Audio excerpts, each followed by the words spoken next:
Gigitannya tuh dia lebih kenyal. Tapi ini pastinya gluten free dan tanpa terigu ya.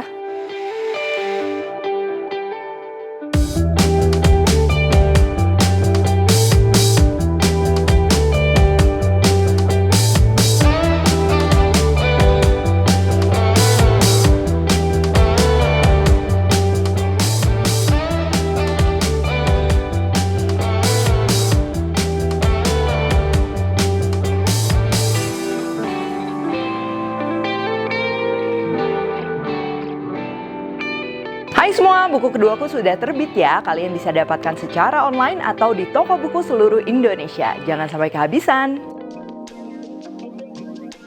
Halo, welcome to my channel, Devina Hermawan. Hari ini kita akan bikin oat noodle atau mie yang berbahan dasar oat ya. Pastinya resep ini gluten free dan juga mie-nya ini kalian bisa jadikan apapun. Dan hari ini aku akan bikin mie-nya menjadi mie goreng oat. Menggunakan Quaker Rolled Oats sebagai pengganti bahan utama membuat mie dan hasilnya tetap kenyal, lembut, lezat, pastinya juga tinggi serat. Oh ya, aku juga nanti bakalan kasih lihat ya, oat noodle-nya ini aku akan pakai dengan topping ayam kecap. Aku udah pernah share resepnya ya di miso ayam kecap, ini bakalan cocok banget juga.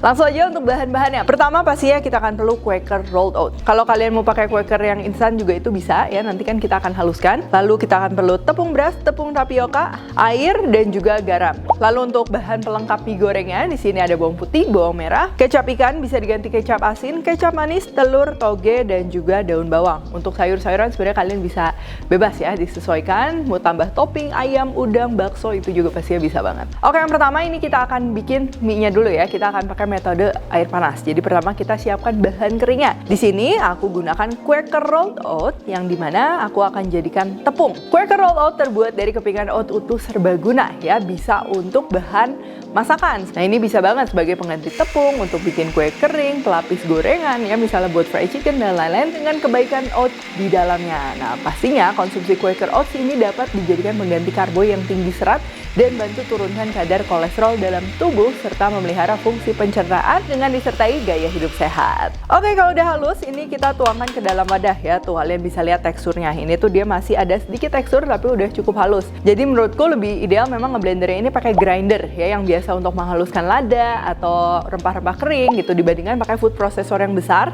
Itu biasanya masih terlalu kasar. Tapi kalau kalian suka mie kalian bertekstur, itu nggak masalah ya. Next, ini kita akan campur dengan bahan kering lainnya. Tepung beras, terus tepung tapioka, dan juga garam. Pastikan tepung beras dan juga tepung tapiokanya itu nggak bau apek ya, supaya aroma mie-nya juga enak. Nah, sekarang kita akan didihkan air. Untuk resep lengkap aku udah tulis semuanya di description box ya. Pastikan sesuai resep supaya konsistensinya juga pas. Oke, kalau udah mendidih tinggal kita tuang aja secara perlahan, dan ini aku menggunakan bantuan sumpit untuk mengaduk atau kalian bisa pakai garpu dan lain-lain ya. Yang penting membantu kita mengaduk dalam keadaan adonannya ini panas banget.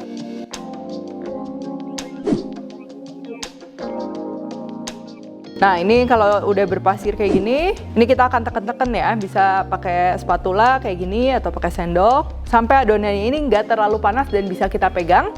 Ini lanjut kita ulenin pakai tangan. Nah dalam pembuatan mie ini paling penting konsistensinya supaya bisa dibentuk dengan mudah dan juga teksturnya dapet tuh kenyalnya. Karena kalau adonannya terlalu lembek, nanti malah jadinya tuh benyek, mushy gitu ya.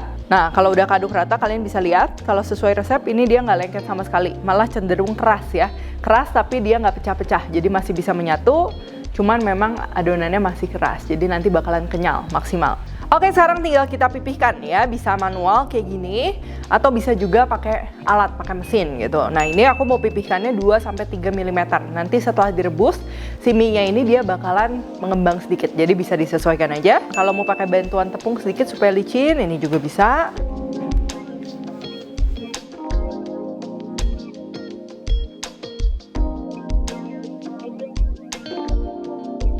Dan kalau udah pipih kayak gini, nah kalian bisa lihat ya adonannya ini dia nggak benyek ya, jadi dibolak-balik apa mudah. Nah ini aku mau bagi dua supaya lebih cepat motongnya.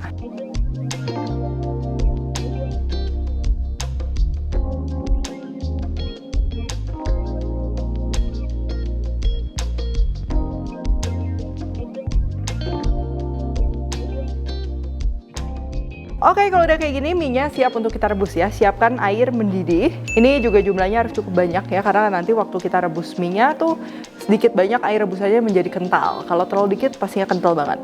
Oh iya, kalau kalian mau simpen dalam keadaan gini, ya ini bisa dibiarin sebentar dulu dia supaya agak kering gitu kan. Terus dikasih sedikit tepung tapioka ya, jangan kebanyakan. Lalu dimasukin aja ke dalam kulkas. Dia tertutup tapi jangan yang terlalu lembab juga, karena kalau terlalu lembab nanti cepet asam dan juga dia cepet berjamur. Jadi kalau penyimpanannya benar, ini bisa tahan sekitar 3 harian. Nah ini kita handlingnya juga ini hati-hati ya, jangan terlalu ditarik-tarik karena ini kan namanya juga gluten free. Kalau kita tarik ya pasti patah ya. Air udah mendidih, tinggal kita rebus. Ini kita rebus paling sekitar 2-3 menit ya. Kelihatan tuh kalau misalnya dia udah ngapung, ini tinggal kita rebus sebentar lagi. Jangan diaduk-aduk, nanti terlalu patah-patah gitu. Ini cukup ditekan-tekan aja kayak gini. Terus tinggal kita angkat. Ini kalau masih panas banget, biasanya dia teksturnya belum terlalu kenyal. Tapi kalau udah didinginin sebentar, pasti ini makin kenyal.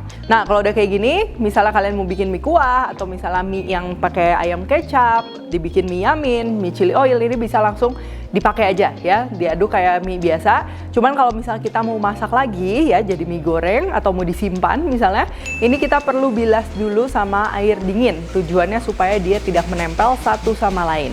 Terus kalau misalnya kalian mau simpan untuk masak besok, mungkin 1-2 hari masih bisa ya dalam keadaan matang, disimpan di dalam kulkas.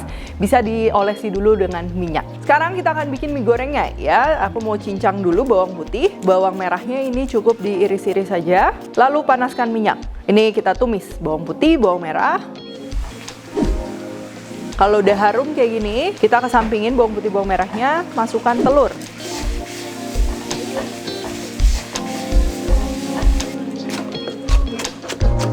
Lalu kalau udah, masukkan daun bawang, terus mie-nya ini yang tadi udah dibilas ya, udah nggak lengket. Kecap ikan, kecap manis, kaldu bubuk, ini opsional, dan juga merica. Kita aduk sesaat. Ini aku masaknya pakai api gede ya, supaya wanginya benar-benar maksimal.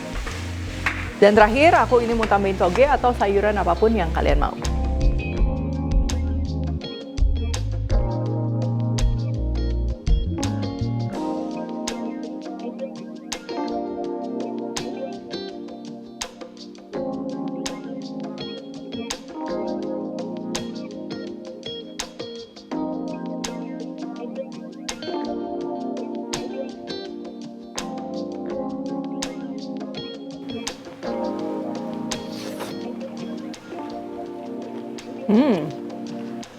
Ini tuh tekstur mie-nya dia kenyalnya tuh beda ya. Mungkin kan sekilas ini mirip sama udang ya. Tapi gigitannya tuh dia lebih kenyal ya. Jadi lebih nggak mudah putus. Mirip sama kalau misalnya mie yang pakai tepung terigu yang besar-besar. Tapi ini pastinya gluten free dan tanpa terigu ya. Terus dari dalam mie-nya sendiri, kalau misalnya kalian bisa blendernya halus banget, ini dia jadi lembut. Tapi kalau mau lebih kasar, dia pasti jadi ada tekstur di dalamnya. Dijadiin mie goreng kayak gini udah pasti comfort food banget. Nah kalau kalian mau pakai topping ayam kecap atau bisa juga dijadikan mie kuah ya, aku pernah share jampong, terus juga mie kuah lainnya, kalian bisa langsung cek aja untuk resep lainnya. Oke kalau gitu, thank you for watching. Yuk langsung cek kreasi Quaker Oats di Instagram dan kanal YouTube @QuakerIndonesia. Start your day right with Quaker Oats. Kalau request tag Devina Hermawan @devismendi di Instagram, like, subscribe, share, dan jangan lupa juga untuk komen di bawah ini. Stay tune terus and see you in the next video.